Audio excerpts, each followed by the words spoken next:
एक बार फिर से जल रहा है मणिपुर। 3 साल बीत चुके हैं, लेकिन मेतई और कुकी समुदाय के बीच का संघर्ष खत्म होने का नाम ही नहीं ले रहा है। सवाल है कि आखिर क्यों आज भी गोलियों की आवाज, जलते घर और डर के साए में जी रहे हैं मणिपुर के लोग। आज की इस रिपोर्ट में हम समझेंगे मणिपुर हिंसा की असली वजह क्या है, कैसे शुरू हुआ ये संघर्ष और क्यों सरकार के तमाम प्रयासों के बावजूद शांति अब तक लौट नहीं पाई है इस क्षेत्र में। मणिपुर भारत के उत्तर पूर्व का एक ऐसा खूबसूरत राज्य जहां पहाड़ है, हरियाली है, संस्कृति है, लेकिन पिछले कुछ सालों से यहाँ सिर्फ तनाव, हिंसा और बंटवारे की खबर सुनाई दे रही है।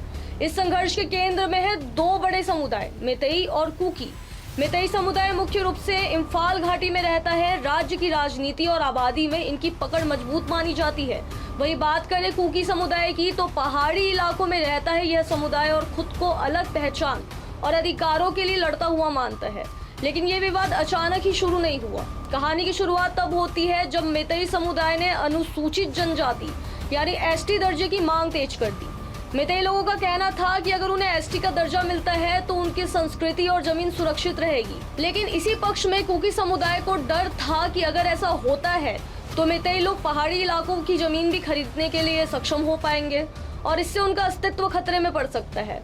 बस यहीं से शुरू होती है चिंगारी। फिर विरोध प्रदर्शन हुए और देखते ही देखते वो हिंसा में तब्दील हो गया। घर जलाए गए, लोगों को अपने ही गांव छोड़ने पड़े, सैकड़ों जाने तक चले गई और हजारों लोग राहत शिविरों में रहने को मजबूर हो गए। लेकिन सबसे बड़ा सवाल यहाँ पे ये है कि 3 साल के बाद भी आज तक हालात में कोई सुधार क्यों नहीं आ पाए हैं। इसकी पहली वजह बताई जाती है भरोसे की कमी। दोनों समुदाय अब भी एक दूसरे पर भरोसा नहीं कर पाते हैं। डर और नफरत इतनी बढ़ चुकी है कि छोटी घटना भी बड़े हिंसा में तब्दील हो जाती है। दूसरी वजह है यहाँ की राजनीति। आरोप लग रहे हैं कि नेताओं ने समुदाय के बीच की दूरी कम करने की बजाय और उसे बढ़ावा दे दिया है। अब तीसरी वजह आती है हथियार। रिपोर्ट्स के मुताबिक हिंसा के दौरान बड़ी संख्या में हथियार लूटे गए थे और आज भी कई इलाकों में हथियारबंद समूह सक्रिय बताए जाते हैं। चौथी वजह है इंटरनेट और अफवाहें। सोशल मीडिया पर फैलती झूठी खबरें और भड़काऊ वीडियो कई बार आग में घी डालने का काम कर देते हैं। सबसे ज्यादा असर पड़ा है यहाँ के आम लोगों पर, उन परिवारों पर जिनका इस लड़ाई से कोई लेना देना ही नहीं था। बच्चों की पढ़ाई छूट गई, लोग बेघर हो गए, कई परिवार आज भी राहत कैंप में जिंदगी काट रहे हैं। और दुख की बात यहाँ पे ये आती है कि जब देश आगे बढ़ने की बात कर रहा है तब मणिपुर के लोग केवल शांति मात्र के लिए इंतजार कर रहे हैं। अब सवाल खड़े होता है इसके समाधान पे कि आखिर इसका समाधान है क्या। विशेषज्ञ यहाँ पे ये मानते हैं कि केवल सुरक्षा बल भेजने मात्र से समस्या खत्म नहीं होने वाली है।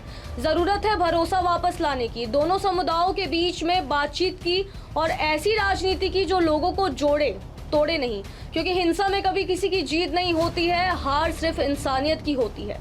आपकी इसमें क्या राय है, हमें कमेंट सेक्शन में जरूर बताइए और ऐसी ही खबर पाने के लिए बने रहिए जनधारा 24/7 के साथ।